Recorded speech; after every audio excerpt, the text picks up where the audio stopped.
Assalamualaikum warahmatullahi wabarakatuh. Di video kali ini kita akan membahas tentang pengembangan bahan ajar.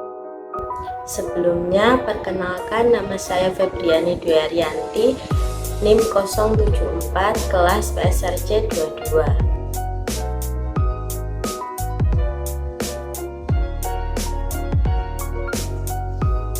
Ada beberapa langkah yang harus dilakukan agar bahan ajar dikembangkan dengan baik serta bahan ajar yang digunakan memang baik. Paling tidak ada 5 langkah utama dalam prosedur pengembangan bahan ajar yang baik.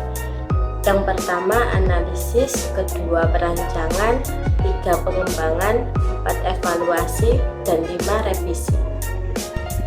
Yang pertama, analisis.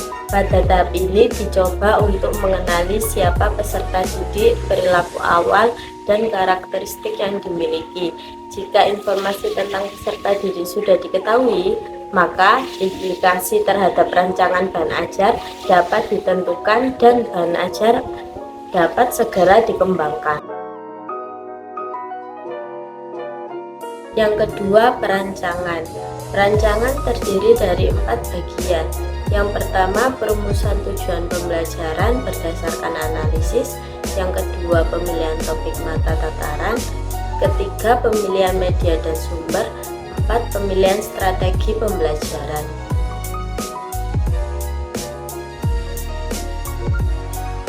Yang ketiga, pengembangan. Persiapan dan perancangan yang matang sangat diperlukan untuk mengembangkan bahan ajar dengan baik. Ada beberapa saran yang dapat membantu untuk memulai pengembangan bahan ajar. Yang pertama, tulislah apa yang dapat ditulis, mungkin berbentuk LKS, bagian dari penyusunan buku atau panduan praktik. Yang kedua, jangan merasa bahwa bahan ajar harus ditulis secara berurutan. Ketiga, tulis atau kembangkan bahan ajar untuk peserta yang telah dikenal. 4, ingat bahan ajar yang dikembangkan harus memberikan pengalaman belajar kepada peserta. 5, ragam media, sumber belajar, aktivitas, dan umpan balik merupakan komponen penting dalam memperoleh bahan ajar yang menarik, bermanfaat, dan efektif bagi peserta. 6, ragam contoh, alat bantu belajar, ilustrasi, serta pengemasan bahan ajar juga berperan dalam membuat bahan ajar. Ketujuh, gaya penulisan untuk bagian tekstual, naratif, eksplanatori, deskripsi, argumentatif, dan perintah sangat penting agar peserta dapat memahami maksud penatar. Yang terakhir, evaluasi dan revisi.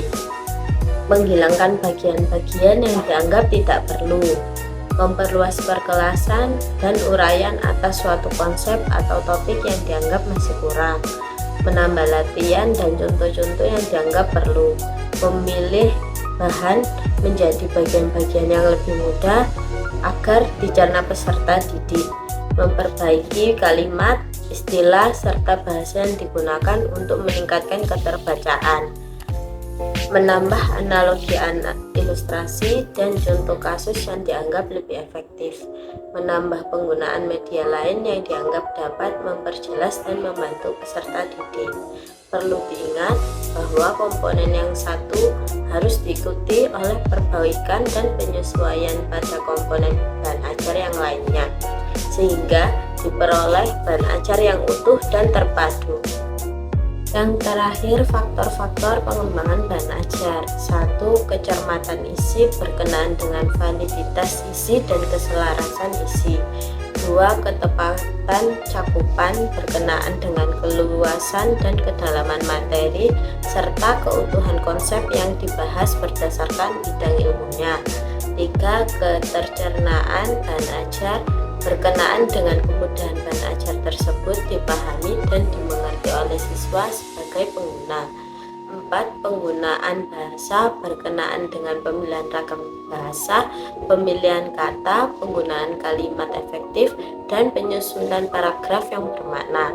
5. Perwajahan atau pengemasan berkenaan dengan penataan letak informasi dalam satu cetak halaman.